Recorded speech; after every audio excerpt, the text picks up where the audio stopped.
Who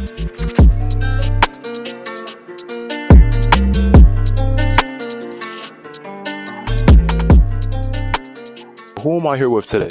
Name's Alexander Sam. I'm the owner of Kicks Boomin'. Okay. So Alexander, I have a question for you. See, you have a successful business here that I love coming to every morning when I see an update on Instagram about a new shoe release or a steal.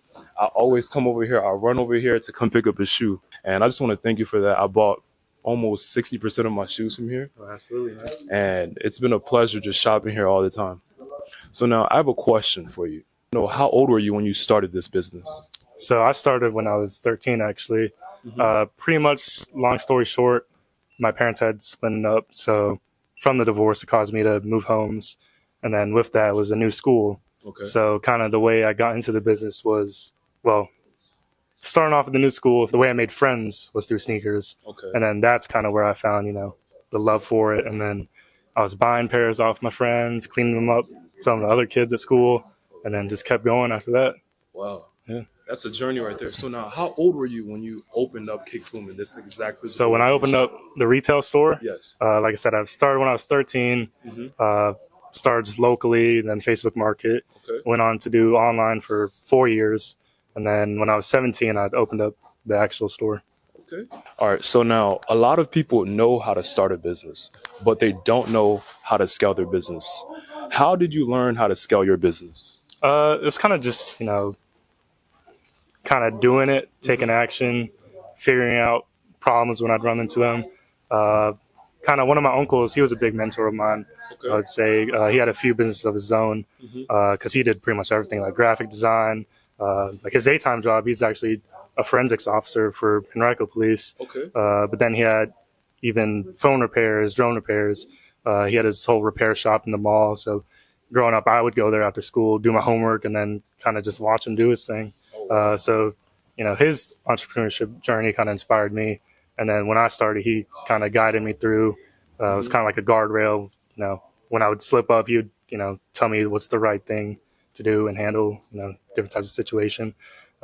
His big thing was just like pivoting in life, Okay. You think you might be devastated when something bad happens, but you can always turn things around and, make something good out of it. That's for sure. And that's one thing that I've learned, that in life, you're going to have wins and you're also going to have losses. And pivoting is the best way to maneuver throughout that situation. Absolutely. I want to know, what is the best financial advice that you have ever been given? The best financial advice? Pretty much the whole idea of just literally reinvesting every dollar when you're starting off your business. Like I said, I started when I was 13 and then opened the store when I was 17. So throughout those 4 years, all these different expensive shoes and clothes that I'm getting my hands on, I didn't keep any of it for myself because, I had to put it right back to the business. So literally, imagine me, day one, grand opening the store. I didn't have, all this stuff in my own collection. So I had to build that up over time because I was pretty strong on just, reinvesting. Even throughout like my high school years, I would pretty much just rotate the same 3 outfits I had, like a white, gray, and navy t-shirt, and then the same pair of shoes, different pants.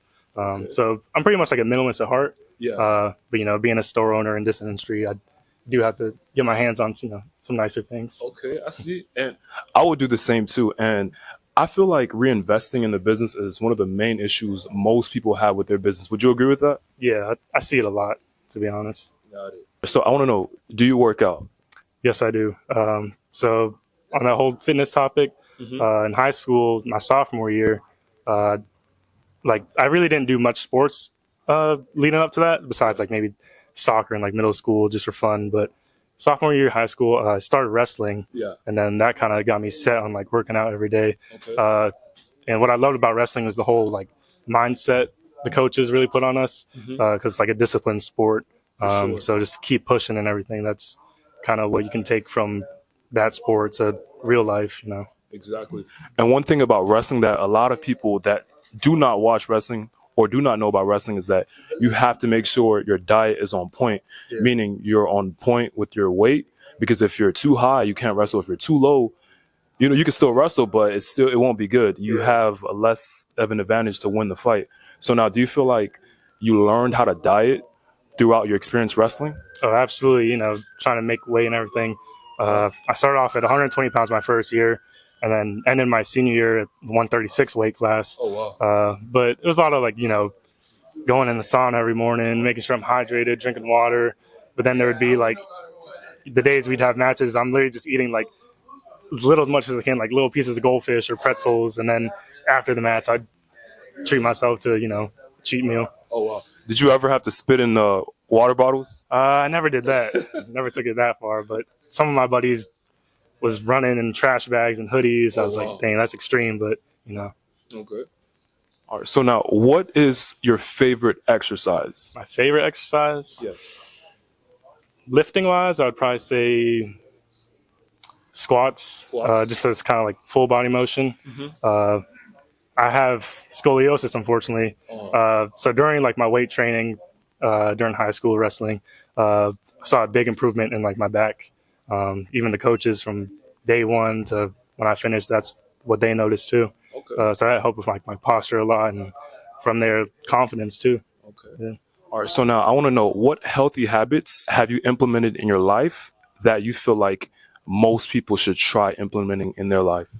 Healthy habits, I would definitely say the biggest one is waking up early. Okay. I feel like that's a common answer if you ask anybody.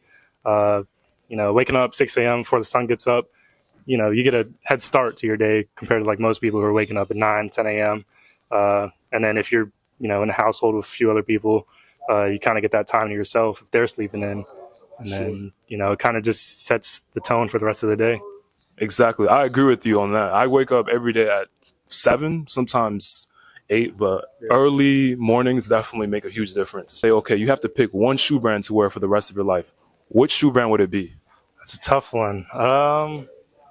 Based on my current collection, I'd probably say Nike, just since that's probably the most shoes that I have from them. Because they have a ton of models, like the Air Max 1s. I don't know if it counts. Their, collaboration Jordan brand. I don't know if you're going to attach that to that. But there's that. But, they make some pretty comfortable shoes, quality shoes. A ton of athletes wear them. So pretty recognized brand. For sure. Same with me. It'd be Nike. Yeah. All right. So now I want to know, what are your top 3 best shoes? Top 3 best shoes? Yes. I think they're all going to be Nikes. So in my collection, I don't have some of these anymore, but I'll tell you what I sold them for. Oh, wow. The first 2 actually were Dunks, Nike Dunks. The first one is the Cactus Plant Flea Market Dunks. It was the Friends and Family pair. They have Swarovski crystals on them. It was the green one, and I sold them for $10,000. Sheesh. Yeah. That's half a car right there. For real. And then the second one was another dunk. It was the What the SB Dunks. Yeah. I had gotten them I got them in a trade, really. I traded one of my shoes for them and then gave to do a little bit of cash on top. But after wearing them for a few months, I decided to sell them. I actually sold them Black Friday. I put it out for a good deal because brand new, they also go for $10,000. Buying it up, letting them go for $5,000. Wow. And then off to another home. Somebody else would enjoy them. There's only 200 pairs of those in the world. Sheesh. Yeah. And you got to touch them. Where did you get them again, though? Somebody brought them in here, actually. Oh, wow. We've had 3 pairs in here, but the other 2 we had sourced from, other places on our own. Yeah. But the one I had gone, they literally just walked in the door one day, and I was like, wow, I need to have these. Wow. So I made sure they did not go out the door once they came in.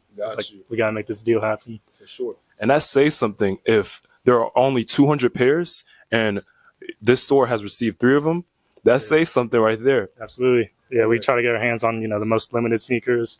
When new customers come in and ask us, what type of shoes y'all take? I tell them, man, every Saturday we give out free pairs. But then again, on the other hand, some days we sell a single pair for $10,000. Sure. Really cover all the aspects of the market. Okay, so now I want to know what's the rarest shoe that this store has ever received? The rarest shoe we've ever received? Yeah. Another Nike SB Dunk. That's what's been popular lately. It's the Freddy Krueger SB Dunks. They never actually came out because Nike got a cease and desist from, I guess, the movie company. And pretty much the factories are instructed to burn all the pairs. Wow. But, some of the factory workers snuck pairs out, and then that's how they got into the market. I've seen pairs sell upwards of close to 100,000. We had a pair. It was a size 9. I'm not going to say how much we sold it for, but we got a pretty good trade out of it. You guys got some coins, though. There's definitely a few cars worth. All right. So now I love this store, and I feel like everyone who loves shoes should buy shoes here. And I'm just curious to know, where can they find you? Where can they find this location to come buy these shoes also? Yeah, so you can find us online at kicksboom.com. We ship pretty much everywhere across the world. Our retail locations here in Richmond, Virginia, at 914 West Broad Street, pretty close to VCU campus, so a lot of the college students are familiar with us. This is our only retail location at the moment, but we're looking to expand pretty soon.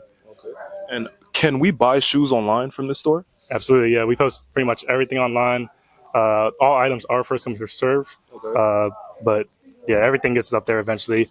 If it doesn't get up right away, it's because like it might be steal of the day. You know, like you mentioned, you're running here from across the street to get them. But like in that case, if a steal didn't sell in the store, it'd go on the website after a day of sitting in the store. Yeah. And what days are you guys open, and from what time? We're open every day, 11 to 8. Got to keep it consistent. Okay, all right, perfect. All right, so this is Alex.